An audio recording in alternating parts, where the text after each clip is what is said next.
예레미야의 삶은요, 고통과 눈물로 요약됩니다. 오죽하면 눈물의 선지자라고 불렀겠어요.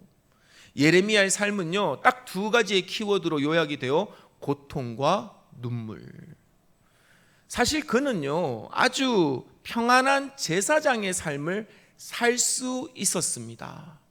그의 조상부터 대대로 그 제사장의 직무가 세습되었기 때문에 그는 그냥 성전 안에서 그저 예배를 드리고, 그리고 거기서 나오는 예물만 가지고도 충분히 먹고 살 수 있는 제사장이었습니다. 그런데 그는 그 평안한 삶을 뒤로 하고 멸망을 향해 달려가는 조국에 나아가서 하나님의 엄중한 심판을 외쳐야만 했습니다.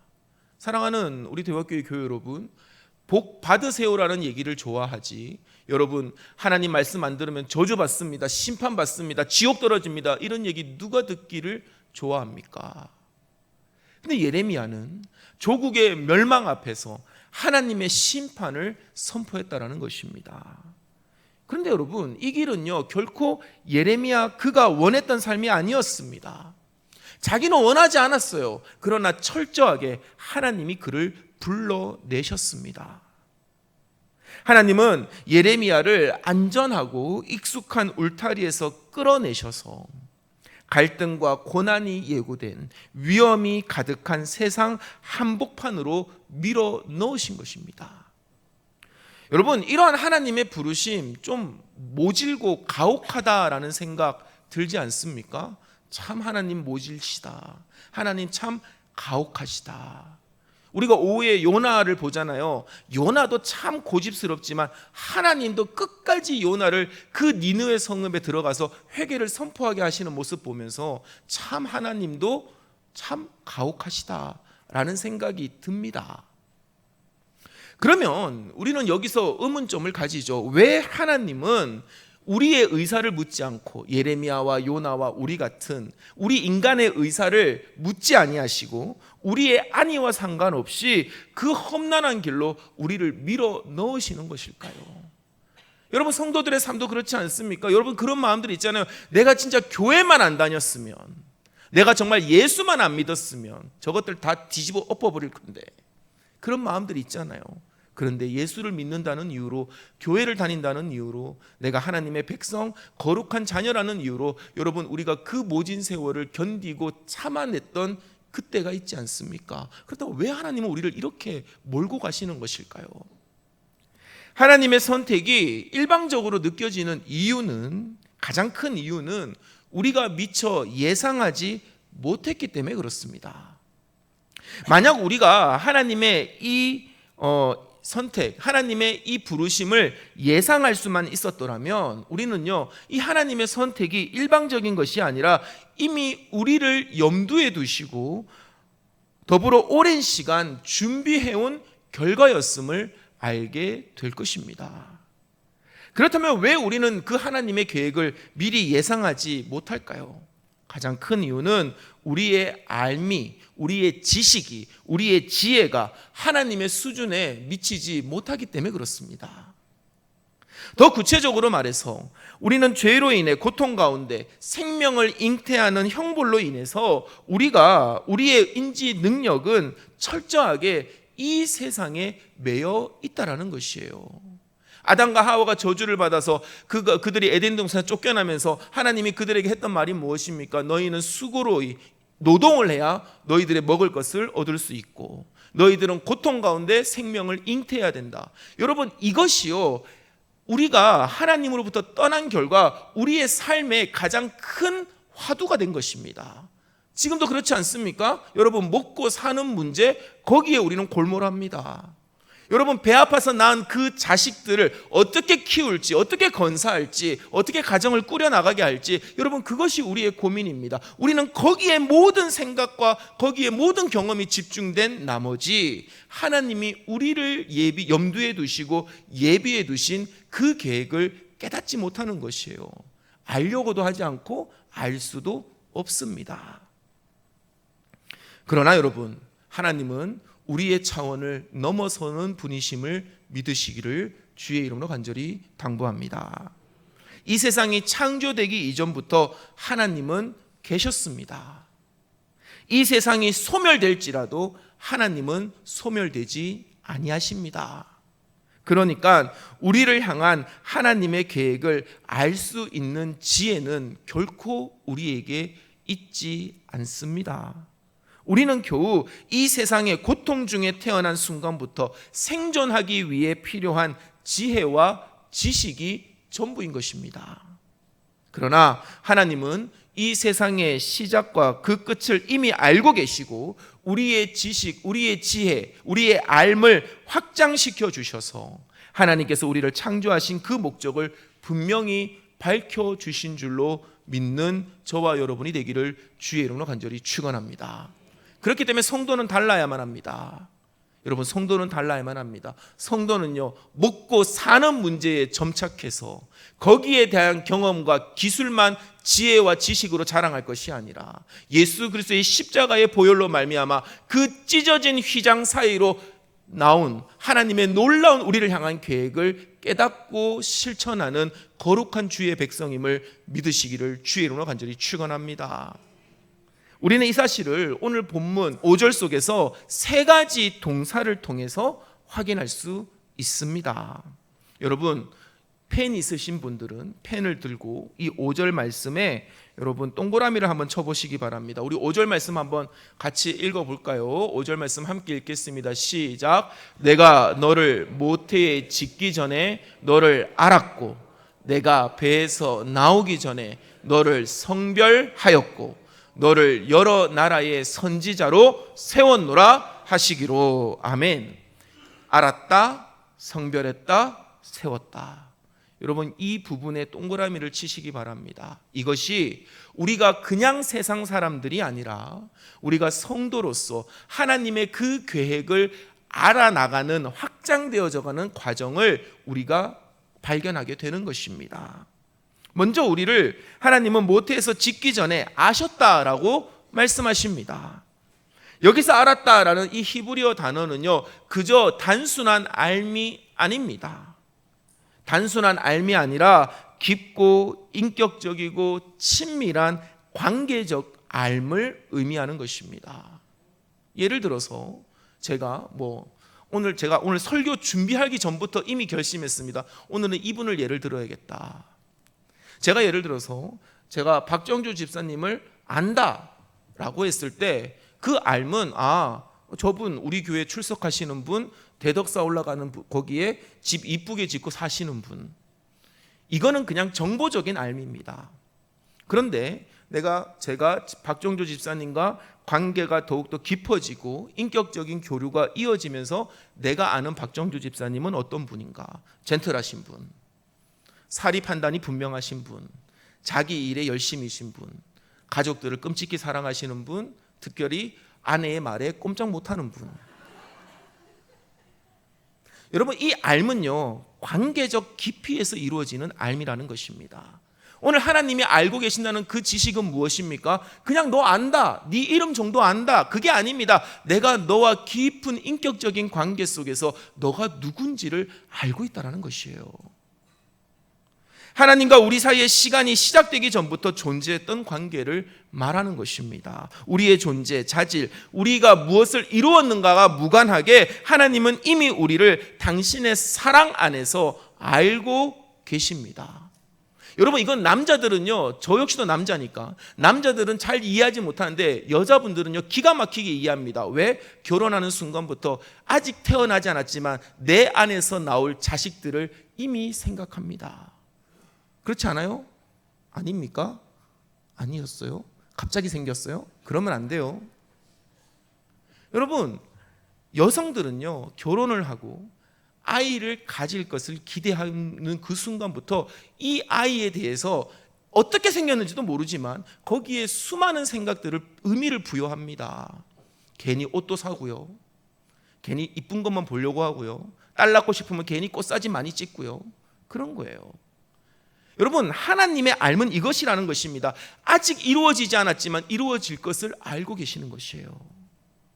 아직 나는 전혀 이해하지 못하지만 하나님은 이미 준비하고 계획하고 계신다는 것입니다. 우리의 정체성은요, 우리 스스로가 만들어진 것이 아닙니다. 창세전부터 우리를 아시는 하나님의 선제적인 사랑 안에서 주어진 줄로 믿으시기를 주의 이름으로 간절히 축원합니다.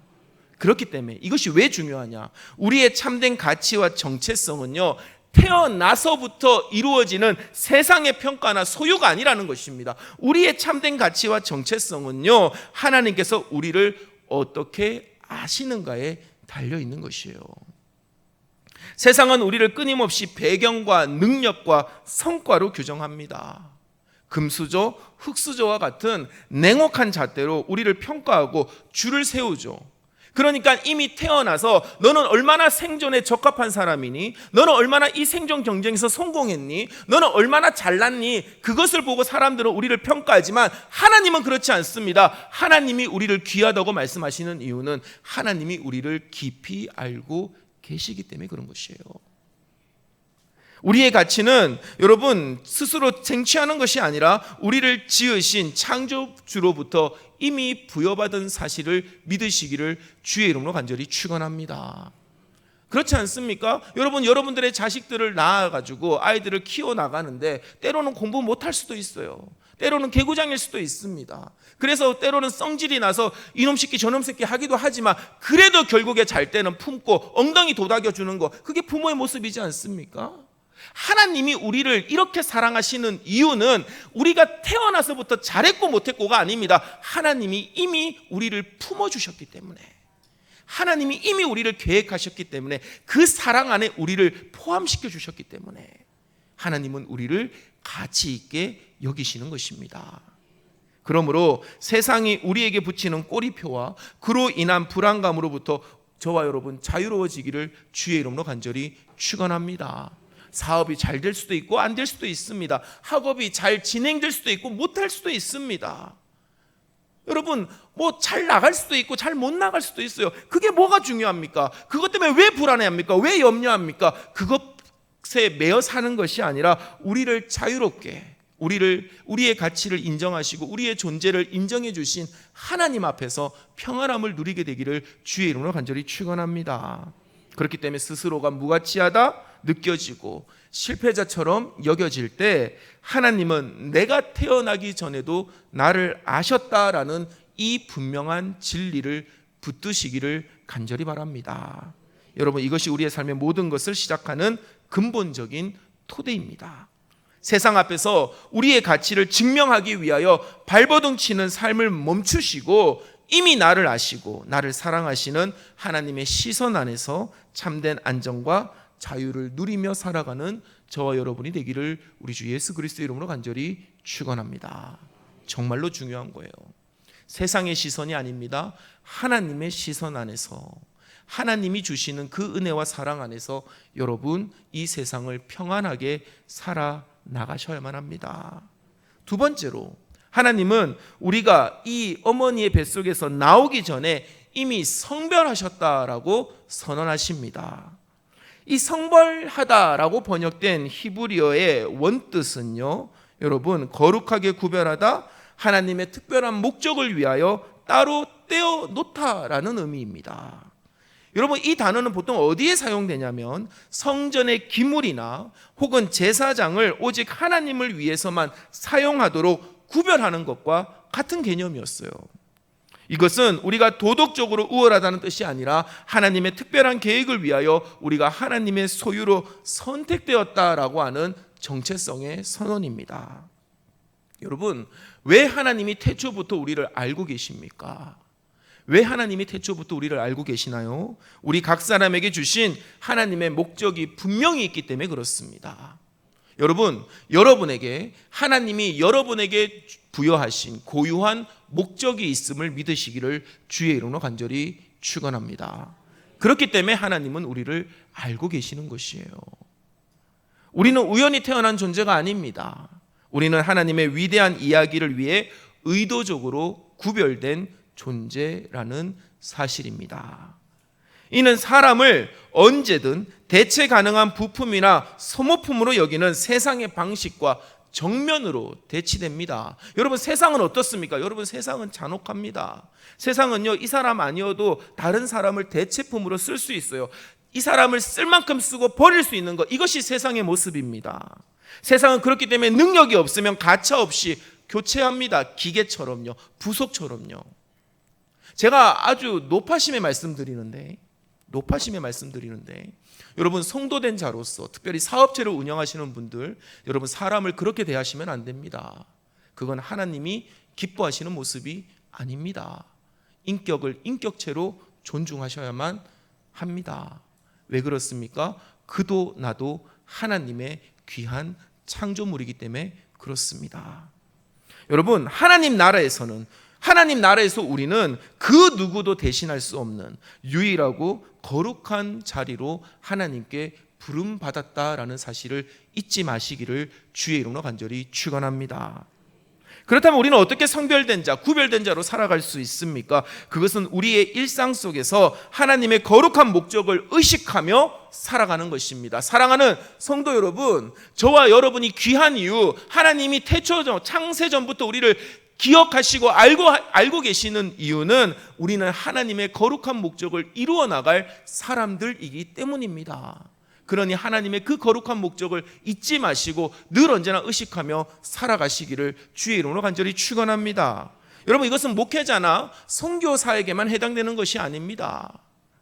교실의 교사도, 가정의 부모로, 일터의 직장인으로, 각자의 삶의 현장에서 우리는 하나님의 구별된 자녀로서 하나님이 부르신 그 목적으로 살아가며 성도의 정체성을 나타내어야만 하는 것입니다. 한번 여러분, 이 말씀 앞에 스스로 질문해 보시기 바랍니다. 저는 여러분에게 이 말씀으로 권면하고 도전합니다. 우리는 이 자리에서 어떻게 하나님의 거룩한 목적을 위해 구별된 삶을 살 것인가? 여러분들의 삶의 자리에서, 여러분 농사를 짓는 분들은 그 농사를 짓는 현장에서, 여러분 사업체를 운영하는 사람들은 그 사업장에서, 여러분 직장 생활하는 사람들은 그 직장의 삶의 자리에서, 여러분 우리는 어떻게 하나님의 거룩한 목적을 위해 구별된 삶을 살 수 있을까를 끊임없이 질문해야 됩니다. 이 질문을 잊어버리는 순간 우리는 성도가 아닙니다. 교회를 다니는 사람일 뿐이지 우리는 하늘나라의 약속을 받은, 하늘나라의 유산을 약속받은 하나님 나라의 백성이 아니라는 것입니다. 다시 한번 여러분에게 간절한 마음으로 권면하고 선포합니다. 하나님이 부르신 그 목적에 합당하게 살아가는 저와 여러분이 되시기를 주의 이름으로 간절히 축원합니다. 세상의 소모품이 되기를 거부해야 됩니다. 하나님의 뜻을 담는 거룩한 그릇으로 살아가야만 합니다. 그때 우리의 삶은요, 세상을 변화시키는 의미 있는 몸짓과 손짓과 발짓과 눈짓과 모든 삶이 하나님의 목적에 부합된 참된 삶이 될 줄로 믿습니다. 마지막으로 여러분, 하나님은 예레미야를 여러 나라의 선지자로 세웠다라고 말씀하십니다. 여러분, 여기서 세웠다라는 히브리어의 뿌리가 되는 단어는 나탄이라는 단어인데, 여러분 이 나탄이라는 단어의 핵심 의미에는 무엇이 있냐면 주다라는 뜻이 담겨져 있습니다. 주다, 준다. 즉 하나님은 예레미야에게 직무를 맡기신 것을 넘어서서 예레미야라는 존재 자체를 열방을 위해, 여러 나라를 위해 내어주셨던 것입니다. 이것은 자기 자신을 비워 세상을 섬기는 희생적이고 선교적인 사명을 의미합니다. 사랑하는 우리 대화교회 교회 여러분, 하나님 안에서 우리를 부르심, 하나님 안에서 우리의 부르심은 자기를 내어줌을 통해 완성된다는 사실을 기억하시기를 주의 이름으로 간절히 축원합니다. 여러분, 왜 하나님이 우리를 아신다고 합니까? 왜 하나님이 우리를 성별한다고 하십니까? 그 이유는 자명합니다. 하나님이 우리를 세상 속에 내어주기 위해서입니다. 우리의 소명의 정점은요, 자아실현이 아닙니다. 꿈을 이루는 것이 아닙니다. 우리의 소명의 정점은 자기를 희생하는 것입니다. 이는 예수 그리스도께서 걸어가신 길이기도 합니다. 영원 전부터 하나님께 알려지고 성별되신 우리 주 예수 그리스도는 세상을 위해서 자신의 모든 것을 내어주셨습니다. 그렇게 함으로써 하나님의 뜻을 이 땅에 이루셨습니다. 십자가 위에서의 절규가 기억나십니까? 엘리 엘리 라마 사박다니, 나의 하나님 나의 하나님 어찌하여 나를 버리셨나이까.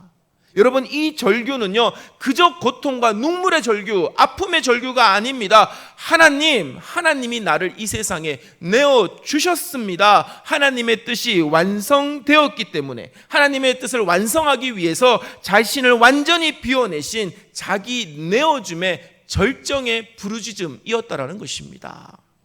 여러분, 내어주는 삶, 그 삶을 산다는 것은 부와 명예와 안정을 쌓아 올리려는 세상의 욕망에 저항하는 것입니다. 채우는 삶이 아니라 비우는 삶을 선택하는 용기가 우리 가운데 있어야 될 줄로 믿습니다. 여러분, 우리의 삶을 한번 돌아보십시오. 제가 말을 안 해서 그렇지 제가 지금 여러분들의 삶을 주시하고 있습니다. 제가 여러분들의 삶을 가만히 주시하고 있어요. 제가 여러분들의 삶을 주시하면서 드는 마음 속에 어떤 마음이 드는지 아십니까? 여러분, 저렇게 살면 안 되는데, 저렇게 살면 큰일 나는데, 그런 생각들이 들어요. 많은 경우는 어떤 경우에 그런 생각이 드는지 아십니까? 가지려고만 합니다. 소유하려고만 합니다. 내 것을 빼앗기지 않으려고만 합니다. 나만 알려고 합니다. 베풀려고 하지 않고요, 나누려고 하지 않고요, 비워지지 않으려고 합니다. 그게 무슨 성도입니까? 여러분, 그게 무슨 직분자입니까? 그게 무슨 중직자입니까? 당장 내일이라도 하나님이 데려가시면 하나님의 심판대 앞에 우리가 설 것인데, 그때 하나님 앞에 뭐라고 얘기할 겁니까? 하나님, 그래도 저 사랑하시죠? 아닙니다, 여러분. 하나님의 삶의 완성, 하나님의 자녀의 삶의 완성, 성도의 완성은요 하나님이 아시고 성별하신 그 목적에 따라 살아가는 것인데, 그것이 무엇이라고요? 자기를 비워내는 것입니다. 자기를 내어주는 것입니다. 하나님은 그 일을 하라고 우리를 성도로 임명하여 주신 줄 믿으시기를 주의 이름으로 간절히 축원합니다. 제가 예전에, 오늘 이 설교를 준비하다가 예전에 본 그 기사 속에 한 컷의 사진이 생각났는데, 지금 덥잖아요. 그래서 제가 눈 사진을 준비했습니다. 함께 보실까요? 여러분, 이게 2021년 1월 19일 한겨레 신문에 일면을 장식했던 기사입니다. 노숙인과 신사라는 제목의 백수와 기자의 기사입니다. 잠깐만 띄워놔 주세요. 제가 설명을 할게요. 여러분, 제가 오늘 이 설교를 준비하다 자기를 내어준다, 자기를 비워준다, 그때 제가 이렇게 설교를 하려고 스크랩 해놨던 것들이 생각나서 꺼내왔는데, 이 사진은 여러분 폭설이 내린 서울역 광장 그 한가운데서 한 노숙자와 어느 중년의 신사가 마주하고 있는 사진입니다. 잘 안 보이시겠지만 이 노숙자 몸 위에는 두툼한 코트가 입혀져 있고, 그리고 저 두 번째 사진을 보면 이 중년의 신사는요 지금 그의 시린 손에 장갑을 껴주고 있는 것입니다. 첫 번째 사진은 자신의 그 두툼한 코트를 벗어서 입혀주고 있는 것이고, 두 번째 사진은 거기서 끝나지 않고 자신의 장갑을 벗어서 그의 손에 끼워주고 있는 것이에요. 이 우연히 취재 나간 기자의 눈 속에 발견된 두 사람의 사연은 이렇습니다. 폭설이 내리는 추운 서울역 광장에서 한 노숙인이 중년의 신사에게 다가갑니다. 그리고 이렇게 얘기하죠. 너무 추우니까 커피 한 잔 살 돈 좀 주십시오. 구걸한 겁니다. 그런데 신사는요 자신의 코트를 벗어주고 그 사람을 입혀주고 이내 장갑까지 껴준 뒤에 그 장갑에 여러분 돈 5만 원을 꺼내서 손에 쥐어주고는 호련히 자기 갈 길을 간 것입니다. 여러분, 전날 대부분의 신문 기사의 내용이 무엇이었을 것 같습니까? 전날 대부분의 신문 기사의 내용들이 뭐였을 것 같아요? 일면을 장식했던 신문 기사의 내용은 바로 이런 것이었습니다. 폭설로 교통체증, 폭설로 출근길, 퇴근길 늦어져, 폭설로 10분 거리 2시간 이상 걸릴 것으로 예상. 여러분, 대부분의 뉴스는요 폭설로 인해서 일상의 속도가 늦어지고 뒤처지고 그로 인해서 불편해진 상황을 염려하기 바빴습니다. 대부분의 뉴스가 바로 이런 내용들이었어요. 폭설로 인해서 일상의 속도가 늦춰지고 뒤처지고 그래서 불편해질 수밖에 없는 상황. 여러분, 저는요 이 기사를 보면서, 그때 다른 기사들을 보면서 오늘의 세상이 가장 중요하게 생각하는 것이 무엇인지를 고스란히 보여준 것입니다. 대부분의 사람들은요 그 폭설로 인해서 자신의 먹고 사는 문제에 지장받을 것을 염려했지만, 누군가에게는 생명의 문제가 걸린 날이었습니다. 우리가 속도 경쟁에 빠져서 삶의 방향성을 잃었을 때, 여러분, 하나님께서는 한 사람의 생명도 귀히 여기는 것이 우리가 가야 할 길임을 저 사진 속 신사를 통해서 보여준 것입니다. 여러분, 이 사진 밑에 누군가가요 이렇게, 이 사진과 기사 밑에 누군가가 이렇게 댓글을 썼는데, 제가 그대로 따왔으니까 한번 같이 읽어볼까요? 잘 안 보이면 그냥 안 읽으셔도 되고요, 보이시는 분들은 함께 읽어봅시다. 시작. 천사는 하늘에 있는 것이 아니라 우리가 사는 세상에 있나 보다. 어쩌면 저분은 오늘 집에 들어가 부인의 잔소리를 들을 것이고, 주변 사람들로부터는 바보 같다는 소리를 들었을지도 모르겠다. 어쩌면 정말 그럴지도 모르겠다. 하지만 그는 이 사진을 본 이 땅의 많은 사람들에게 부끄러움과 안도와 희망의 메시지를 남겼다. 그처럼 따뜻하지 못함에 부끄럽고, 세상은 아직 살만한 곳이라는 안도와 어쩌면 더 나은 세상을 물려줄 수 있겠다는 희망을 주었다. 여러분, 누군가가 쓴 이 글이 오늘 우리 교회 다니는, 예수를 믿는 성도들이 받아야 할 세상의 평가가 되어야 될 줄로 믿습니다. 하나님께서 우리를 태초부터 아시고 성별하셔서 이 세상에 내어주신 이유는 세상 속에서 당신의 뜻을 이룸으로써 세상 사람들에게 부끄러움과 안도와 희망의 소식을 전달하기 위함입니다. 그러니 그분의 복된 소식인 복음을 선포하기 위해서 우리의 전부를 내어드리는 일에 주저하지 않는 저와 여러분이 되기를 주 예수 그리스도의 이름으로 간절히 축원합니다. 그리고 그 일을 하는 내 삶이 거대한 하나님의 계획 속에서 꼭 필요할 만큼 소중하다는 사실을 잊지 않는 우리 대화교회 교우들이 되시기를 간절히 바랍니다. 이제 말씀을 맺습니다. 여러분, 우리의 정체성은요 세상이 아니라 하나님 안에서 시작합니다. 하나님은 우리를 창세 전부터 아셨고 특별한 목적을 위해 성별하셨고 세상을 섬기도록 우리를 내어주셨습니다. 우리의 가치와 목적과 사명은 모두 우리의 자격이 아니라 하나님의 은혜에 근거합니다. 세상은 더 빠른 속도와 더 많은 것을 소유하라고 외치지만 하나님은 우리를 통해 당신의 내어주는 사랑, 곧 십자가의 복음이 이 세상에 전해지기를 원하고 계십니다. 우리의 삶이 이기적인 세상의 부끄러움을, 고통받는 이웃에게는 안도를, 그리고 절망하는 이들에게는 희망의 메시지가 되어야만 합니다. 우리를 아시고 구별하시고 내어주신 그 위대한 부르심에 온전히 순종하며 살아가는 참된 성도들이 되시기를 우리 주 예수 그리스도의 이름으로 간절히 축원합니다.